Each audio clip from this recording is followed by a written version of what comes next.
জনগণের প্রতিনিধির কাছে ক্ষমতা হস্তান্তর করতে হবে। ভাইরা আমার, তোমরা আমার উপর বিশ্বাস আছে? Will you make any attempt at a conditional surrender? No, sir. The question is either we live or we die. এমন ভাবে হতে হবে যে ওরাই পাকিস্তান আর্মির সাথে যুদ্ধ করেছে এবং পাকিস্তান আর্মি ওদের হাতে সারেন্ডার করেছে। 1971 সালের 16ই ডিসেম্বর আত্মসমর্পণ অনুষ্ঠানে উপস্থিত থাকতে দেওয়া হয়নি। জিজ্ঞেস করেন। তথ্যগুলি চলে আসবে বলে কিন্তু মুক্তিযুদ্ধের ইতিহাস চাপা দিয়ে রাখা হয়েছিল এতকাল, কারণ এখানে অনেক কথা বের আসবে। মানে মানুষ তো বোকা নয়। মুক্তিযুদ্ধ যারা করে নাই তাদেরকে মুক্তিযুদ্ধের জনক বলছেন এবং যুদ্ধ যারা পরিচালনা করছেন তাদের নাম নাই। 16 ডিসেম্বর বাংলাদেশের বিজয় দিবস কিভাবে ভারতের বিজয় দিবস হলো? লাভবান যে প্রথমবারের মতো পাকিস্তান আর্মি ভারতের আর্মির সাথে যুদ্ধে পরাজিত হয়। সাংবাদিক ইলিয়াস হোসেন এবং পিনাকি ভট্টাচার্য কেন বাংলাদেশের 16 ডিসেম্বরকে বিজয় দিবস হিসেবে মানে না?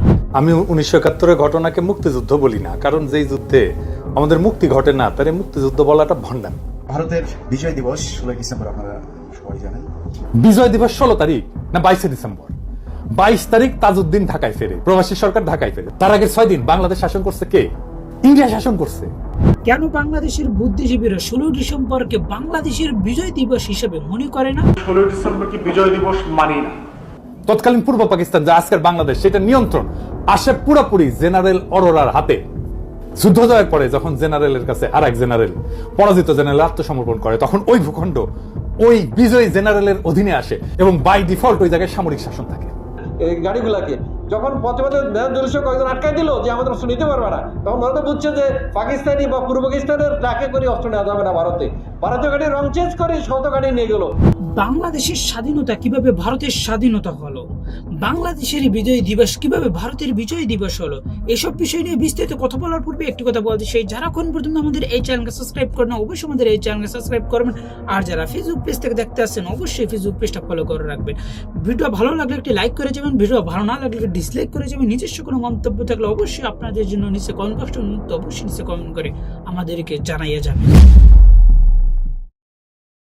এই ভিডিওতে দুটি বিষয় নিয়ে কথা বলবো। 1971 সালে বাংলাদেশ পাকিস্তান যুদ্ধ কিভাবে ভারত পাকিস্তান যুদ্ধ হলো, ভারতের কোন স্বার্থে বাংলাদেশ পাকিস্তান যুদ্ধে ভারত অংশগ্রহণ করেছে। প্রথমে কথা বলতে হবে বাংলাদেশ পাকিস্তান যুদ্ধে ভারত আমাদেরকে সাহায্য সহযোগিতা করেছে এবং 3রা ডিসেম্বর সরাসরি যুদ্ধের ময়দানে বাংলাদেশের সাথে যুদ্ধে নেমেছে। কিন্তু এখন প্রশ্ন হলো, দীর্ঘ 8 মাস বাংলাদেশ পাকিস্তান যুদ্ধ হয়েছে। 3 ডিসেম্বরের আগে ভারত আমাদেরকে সাহায্য সহযোগিতা করেছে কূটনীতির চ্যানেলের মাধ্যমে এবং বিভিন্ন জায়গায় অস্ত্র টস্ত্র দিয়ে তারা সাহায্য সহযোগিতা করে, কিন্তু সরাসরি তারা যুদ্ধে নামেনি এবং তারা সরাসরি যুদ্ধ ঘোষণা করেনি পাকিস্তানের বিরুদ্ধে।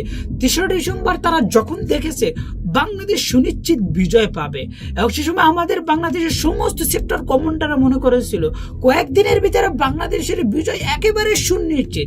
তারা সে সময় আমাদের বাংলাদেশের সাথে ভারত যুদ্ধে নেমেছে। ভারত যদিও 3 ডিসেম্বর বাংলাদেশ পাকিস্তান যুদ্ধে অংশগ্রহণ করেছে, কিন্তু যুদ্ধের ময়দানে প্রথম সারির লোক ছিল আমাদের বাংলাদেশের মুক্তি বাহিনী।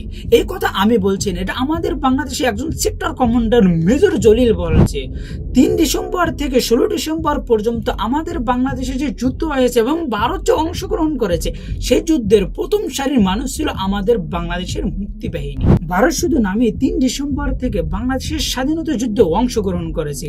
তারা শুধু নাম গস্তে ভারত পাকিস্তান যুদ্ধ বানানোর জন্য তারা শেষ সময় বিজয় সুনিশ্চিত দেখে যুদ্ধে অংশগ্রহণ করেছে। আমাদের বাংলাদেশের বহু সেক্টর কমান্ডারের মতে ভারত যদি 3 ডিসেম্বর বাংলাদেশের যুদ্ধে যদি না নামতো তাহলে কিছুদিনের ভিতরে বাংলাদেশ বিজয় লাভ করত। শেষ মুহূর্তে তারা যুদ্ধ অংশগ্রহণ করে যুদ্ধের পুরো কর্তৃত্ব তারা নিয়ে গেছিল। আর যুদ্ধের পুরো কর্তৃত্ব নেওয়ার জন্য 1971 সালে 3 ডিসেম্বর তারা যুদ্ধ নেমেছে এবং বাংলাদেশ পাকিস্তান যুদ্ধ তারা ভারত পাকিস্তান যুদ্ধ হিসেবে বানাই ফেলেছে। তারা যদি বাংলাদেশ পাকিস্তান যুদ্ধ ভারত পাকিস্তান যুদ্ধ হিসেবে কনভার্ট করতে না চাইতো তাহলে আত্মসমর্পণের দলিলে বাংলাদেশের কোনো মানুষের সাইন নেই কেন? এবং আত্মসমর্পণ দলিল 2বার সাইন হয়েছে, একবার হয়েছে রেসকোর্স ময়দানে আর একবার হয়েছে খুলনা সার্কিট হাউস ময়দান। এই 2 ময়দানে যুদ্ধের দলিল স্বাক্ষর হয়েছে। স্বাধীনতা হয়েছে আমাদের বাংলাদেশের মানুষ দীর্ঘ 9 মাস যুদ্ধ করেছে।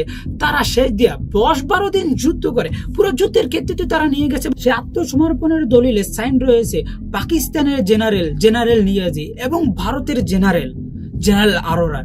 কেন বাংলাদেশের জেনারেল ওসমানের কোনো স্বাক্ষর নাই এবং কেন সেই জায়গায় তাকে উপস্থিত হতে দিল না? বীর মুক্তিযোদ্ধা মেজর জলিল বলেন জেনারেল ওসমানীকে কলকাতায় আটকে রাখা হয়েছিল, কেননা সে যদি আসতো তাহলে কোনোভাবেই ভারতের কোনো কমান্ডার এবং জেনারেল সাইন করতে দিত না, যার ফলে তাকে কলকাতায় আটকেই রাখা হয়েছিল এবং সেই জায়গা তাকে আসতে দেওয়া হয়নি। যে জায়গা আমাদের বাংলাদেশের স্বাধীনতার যুদ্ধে আমাদের বাংলাদেশের মানুষ 9 মাস রক্ত দিয়েছে, যুদ্ধ করেছে, সেই জায়গা আমাদের বাংলাদেশের কোনো মানুষের সাইন করতে দেয়নি। রেসকোর্স ময়দানে আত্মসমর্পণের জায়গায় উপস্থিত ছিল একে খন্দকার, উপস্থিত থাকা সত্ত্বেও তাকে সেই জায়গায় সাইন করতে দেয়নি। ধরে নিলাম প্রথম দিন 16 ডিসেম্বর বিভিন্ন ব্যস্ততার কারণে আমাদের বাংলাদেশের কোনো মুক্তিযোদ্ধারা সেই জায়গায় সাইন করতে পারেনি, কিন্তু 17 তারিখ যখন খুলনা সার্কিট হাউসে আবার মুক্তিযোদ্ধার দলিলে সাইন করা হয়, স্বাক্ষরিত করা হয়, সেই জায়গায় তো আমাদের বাংলাদেশের মেজর জলিল পর্যন্ত উপস্থিত ছিল। মেজর জলিল কয়েকবার সামনে যাওয়ার চেষ্টা করেছিল এবং সাইন দিতে যেতে চেয়েছিল, কিন্তু তাকে বাধ্য করা হয়েছিল পিছনে রাখতে এবং তাকে সাইন করতে দেয়নি। ভারত যদি বাংলাদেশকে সাহায্য করে থাকে এবং বাংলাদেশে উপকার করার জন্য, বাংলাদেশকে স্বাধীন করার জন্য তারা যদি যুদ্ধ করে থাকে, কেন আমাদের বাংলাদেশের স্বাধীনতার দলিলে বাংলাদেশের কোনো জেনারেল, বাংলাদেশের কোনো মানুষ সাইন দিল না? এখনো পর্যন্ত সেই দলিল আমাদেরকে এখনো ফিরিয়ে দিল না কেন? 1971 সালে বাংলাদেশে যে সমস্ত মানুষ ভারতে আশ্রয় নিয়েছে, সেই ভারতের আশ্রয় শিবিরে, শরণার্থী শিবিরে প্রায় 3 লাখ মানুষ ভারতের শরণার্থী শিবিরে অনাহার এবং রোগে মারা গিয়েছে এবং কয়েকদিন খানা দিয়েছে এবং কয়েকদিন খানা দেয়নি এবং বিভিন্ন পচা গলা খানা দিয়ে আমাদের বাংলাদেশের মানুষের ডায়রিয়া হয়েছিল। ডায়রিয়ার কারণে এবং অনাহারের কারণে আমাদের বাংলাদেশের 3 লক্ষ মানুষ মারা গিয়েছে ভারতের শরণার্থী শিবিরে। ভারত শরণার্থী শিবিরের কথা বলে বিশ্ব থেকে কত হাজার কোটি টাকা নিয়েছিল, সেই টাকাগুলো নিয়ে তারা বিভিন্ন জায়গায় অস্ত্র কিনেছে, তারা অ্যাটম বোম তৈরি করেছে, পারমাণবিক বোমা তৈরি করেছে, কিন্তু আমাদের বাংলাদেশের শরণার্থী শিবিরের কথা বলে সেই টাকা আমাদের বাংলাদেশের শরণার্থী শিবিরে খরচ করেনি।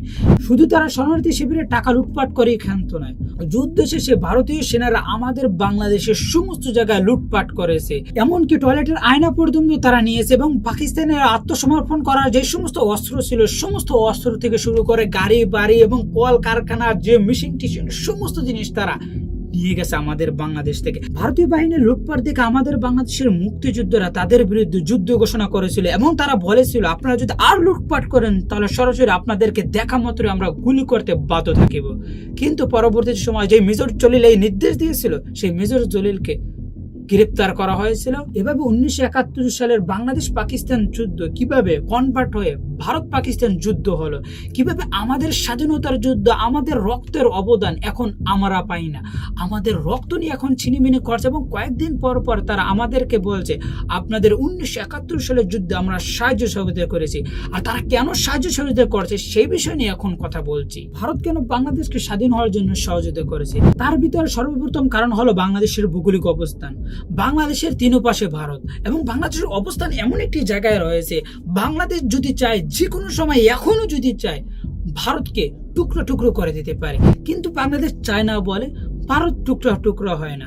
এবং 7 সিস্টার পুরোটা আমাদের বাংলাদেশের অবদানে ভারতের কাছে রয়েছে। তাই বাংলাদেশের ভৌগোলিক অবস্থানের কারণে ভারত আমাদেরকে সাহায্য সহযোগিতা করেছে। আর আমাদের ভৌগোলিক অবস্থান যদি এমন ভাবে না থাকতো তাহলে ভারত কোনোভাবে 1971 সালের যুদ্ধ এবং পাকিস্তানকে ভাঙার জন্য কখনো আমাদেরকে সাহায্য সহযোগিতা করে না। তাদের নিরাপত্তার জন্য হুমকি বলেই আমাদের বাংলাদেশকে 1971 সালে সাহায্য সহযোগিতা করেছে। আর 1947 সালে দ্বিজাতীয় তথ্যের ভিত্তিতে ভারত পাকিস্তান 2টি ভাগ হয়েছিল। আর ভারতের কংগ্রেস চেয়েছিল অখণ্ড ভারত। আর অখণ্ড ভারত যে ভাগ হয়েছে দ্বিজাতীয় তথ্যের ভিত্তিতে, সেই দ্বিজাতীয় তথ্য ভুল প্রমাণ করার জন্য 1971 সালে ভারত আমাদের বাংলাদেশকে সাহায্য সহযোগিতা করেছিল পাকিস্তান ভাঙার জন্য। আর যদি দ্বিজাতীয় তথ্য এখানে না থাকতো তাহলে কোনোভাবে ভারত আমাদের বাংলাদেশকে সাহায্য সহযোগিতা করতো না এবং পাকিস্তানকে ভাঙার জন্য তারা ষড়যন্ত্র করতো না। তৃতীয় যে কারণ হলো ভারতের উত্তর পূর্ব অঞ্চল অর্থাৎ 7 সিস্টার।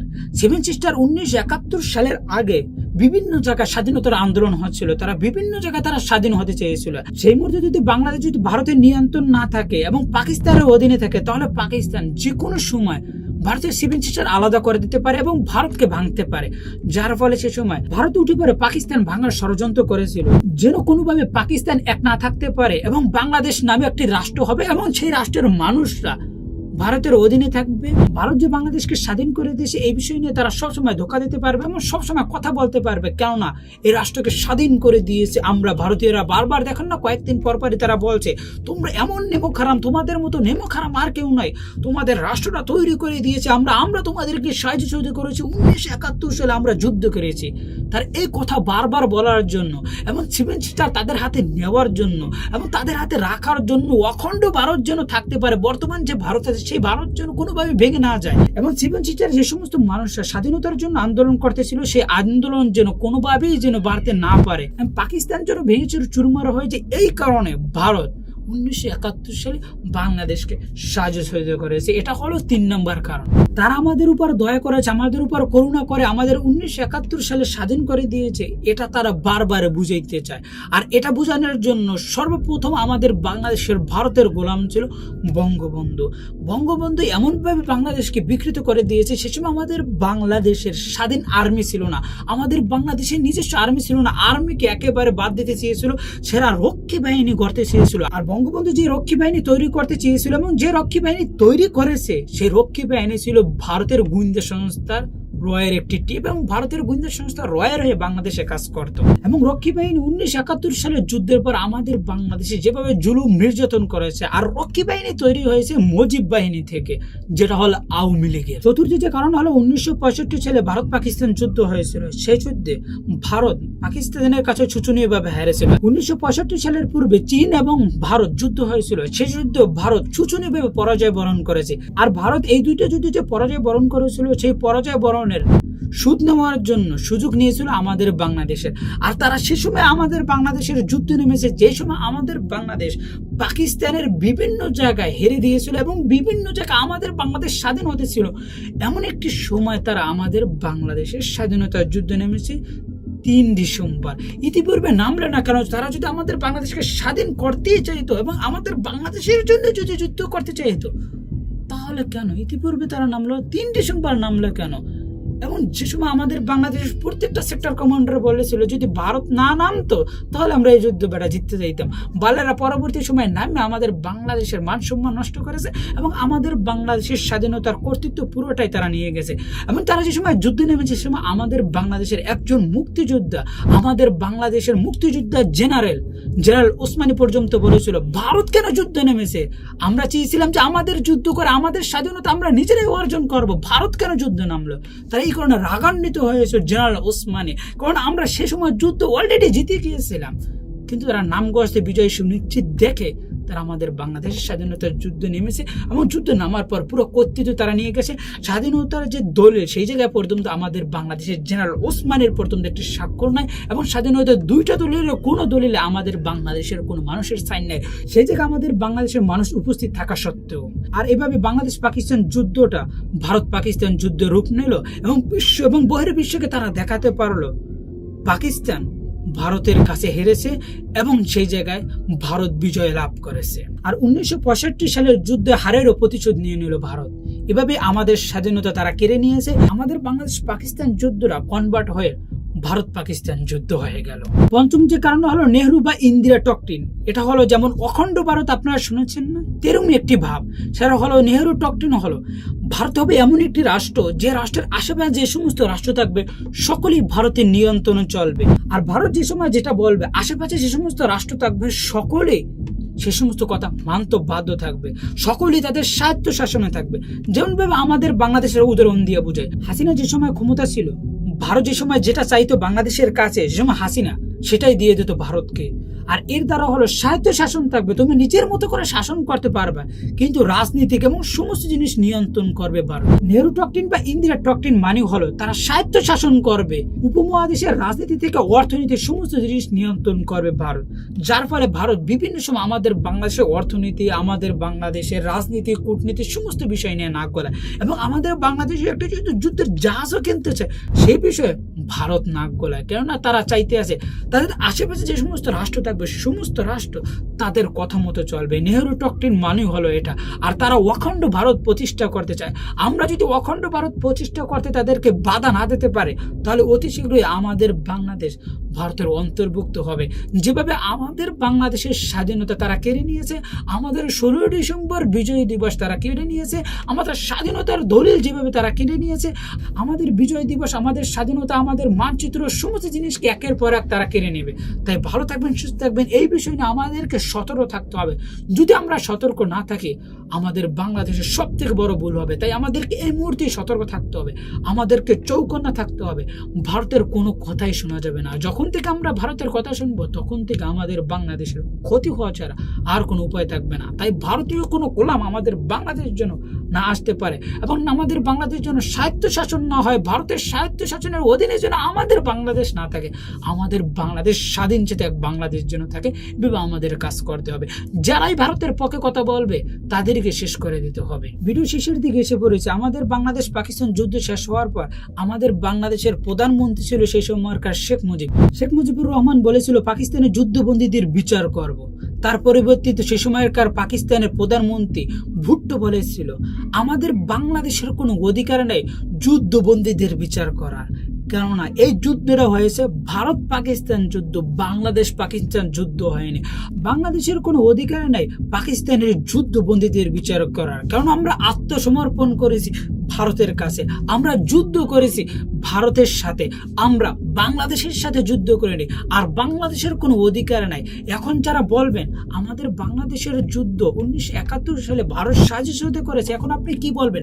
যে যুদ্ধটা আমরা করেছি, আমাদের বাংলাদেশের মানুষ রক্ত দিয়েছে, আমাদের মা বোনরা তাদের ইজ্জত দিয়েছে, তারপর আমাদের এই স্বাধীনতার যুদ্ধ আমাদেরও হলো না।